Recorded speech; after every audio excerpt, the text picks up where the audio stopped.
Hi, folks. This is the video um, with regards to abortion and my stance of pro-life stance within the very difficult, um, very difficult topic of abortion. I'm pro-life, and I'm just going to explain my viewpoint as to why I'm pro-life, and that pro-life really is for everybody, whether you're Protestant, you're Catholic. I'm personally classify myself as a Christian, just a Christian, not Protestant or Catholic. Um, but I'm also going to say, even go as far as saying that pro-life is for people who are for science as well. People that are really into their science should really be pro-life too. So it's for Catholics, Protestants, Christians, scientists, you name it, no matter what, and even logically. So before I go any further with that, I just emphasize the point that it is for everybody. So I'm going to start with a few statistics. Looking at America, because America has very liberalized kind of extreme abortion laws. And there's an article from the New York Times, because there's 1.6 million abortions that have happened in America, which is just, it's so sad. It saddens me seriously. It's not a topic to be taken lightly, put it that way, But out of those 1.6 million abortions,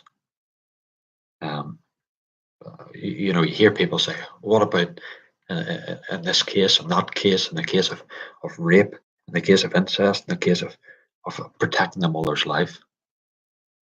There are circumstances that just tear me to pieces. And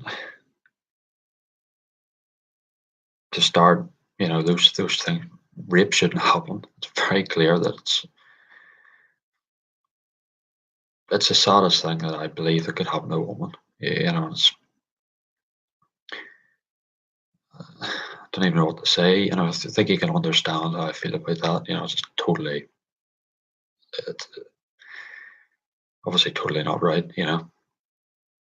But that takes up 0.3% of these 1.6 million abortions is taken up by the cases of rape. 0.03% in the case of incest, and 0.2% in the case of if the mother's life is at risk. So if you add these together, 0.3 and 0.2 is 0.5, 0.53% of 1.6 million abortions. I'd love to know what this other 98, 99% of abortions are, because they're not the things that people are using. It saddens me so much that people are using such, now obviously not all people here, let's get that straight, not all people are using these as a scapegoat, but there are definitely people out there using these sad, emotive circumstances to try and justify the death of the fetus in the womb. And that shouldn't happen. Those people really ought to be called out for that, because they're doing nobody any good, whether you're pro-life or pro-choice. They're doing nobody any good here. So that's just facts, statistics from the New York Times. So now I'd like to move on to what the Bible says about abortion and things. Jeremiah chapter 1 verse 5 says, "Before I formed thee in the belly, I knew thee." How can the Lord know something that doesn't exist? How can the Lord know? Yeah, how can the Lord know something if it doesn't exist? If it's just a bunch of cells, it's clearly not. It's clearly more than that to God. It's clearly more than just a bunch of cells in the womb, you know. And Psalm chapter 139, verse 13 says, "Thou hast covered me in my mother's womb." If there's nothing there, how can it be covered? There's nothing there. It obviously can't be. And Job, well, Job chapter 1, verse 21 just wipes everything out of the park. It says, "The Lord giveth, the Lord taketh away." So if the Lord giveth and the Lord taketh away, if the Lord giveth, it's up to the Lord to take away. It's not up to us to take away. So I think that makes it pretty clear that it's wrong. It's up to the Lord to take away life, as it's up to the Lord to give life. So that's from a biblical perspective. So we've got the article that states the facts of the statistics of breaks it all down of the 1.6 million abortions that happen each year, or that have happened. Sorry, not each year, that have happened in the United States. And we've also looked at the Bible verses. So now we're going to look at the Catholic teaching on pro-life, and then we're going to look at scientific outlook of pro-life science. The facts of science, biological facts, and you'll see that they're actually pro-life. So we'll start off with the Catholic Church. All life is sacred from the point of conception to the moment of death. Pope John Paul II in 1985 said, "The unborn human being's right to life is one of the inalienable human rights." Pope Francis said, "The right to life is the first among human rights." So here we see two popes that are saying that it's a human right. The life in the womb is a human right. And if we're going to start abortions and all this stuff, may as well just do away with human rights altogether. That's what they're saying here. It's important to understand that Margaret Sanger, who was the woman who started Planned Parenthood in America. Now, Planned Parenthood is mostly an organization that carries out abortions in America. Here's what she had to say when she was setting up Planned Parenthood. Here's what she had to say, and I can't believe this is a quote. This isn't me saying it. There's a quote. Just to warn you before I say it, because it's ridiculous. It's not right. So here's what she said. There's a quote, by the way. This is a quote. "We do not want word to go out that we want to exterminate the Negro population." Yeah, you're as shocked as I am. She wanted abortion in the first place to wipe out the Negro population, to exterminate the Negro population.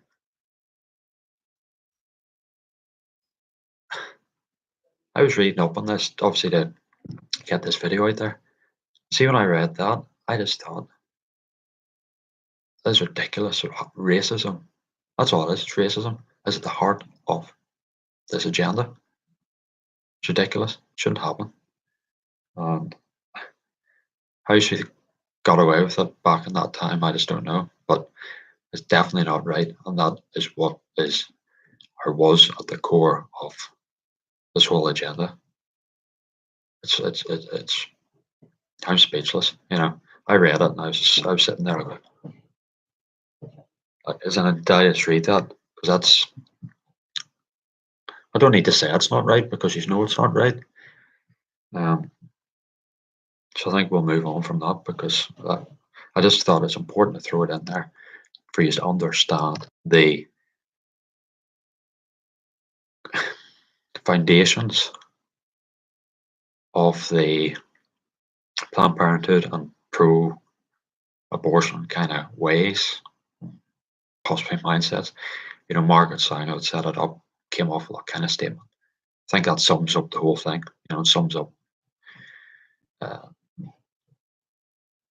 the morality within Margaret Sanger. So we'll move on to science. As heart begins at 21, heartbeat starts at 21 days. That's 3 weeks. They want to end a heartbeat. Let that sink into your head. That these so-called pro-choice, these pro-aborts, want to end a heartbeat. Let that sink in for a second. Now, DNA is what makes you, and me. What makes an individual an individual. What's give me blonde, brown, whatever color you want to call it, hair, blue eyes, the height that I am, or whatever. It's all from DNA, not from the point of conception. Um, you know, look at this point, right? Dead things don't grow. It has to be alive to grow. So, from the point of it being a blastocyst to being an embryo, it doesn't just, magically turn into life. It's there from the point of conception. It's always developing. Therefore, in order to develop, it has to be alive. Therefore, um, it's alive because dead things don't grow. Now, Medscapes.com states that a fetus can feel pain at 20 weeks. A lot of people are wanting to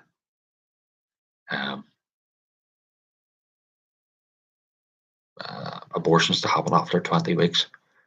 Now, that's what that website says. It could be before, it could be, But if the fetus can feel pain and with an abortion, it's happening after 20 weeks. I mean, that's clearly not right. The fetus is suffering. The fetus is like, I'll let you think about that because I don't want to. Now, I was looking up ultrasounds, of fetuses in the womb.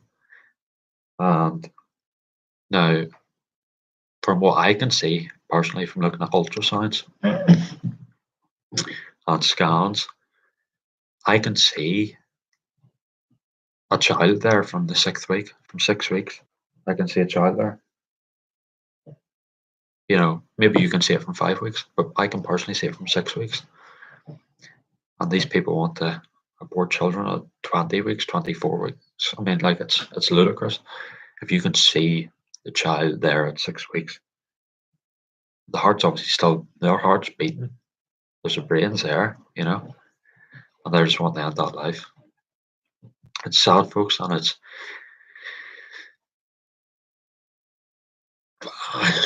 I don't like doing videos on issues that maybe are confrontational or whatever, or stir up something. But this is just something that's not. It can't be left. People need to get educated in this matter, and that's why I've did this video. Did all the research.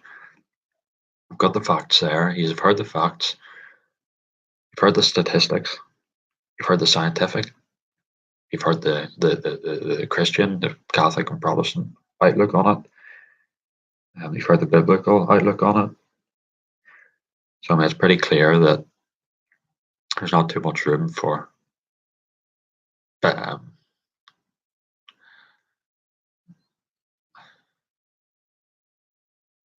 arguments really against it, to be honest. I just hope someday that more and more people will realise that the life's being ended and that a child that went missing being given a chance. So thanks for listening, folks. Hopefully you've come away more educated in the matter and can make your own decisions instead of being brainwashed by possible media and social influences and things like that. And that you understand that life starts long before they want to kill it. So all the best, folks. God bless you, and thank you for listening. See you. Bye bye.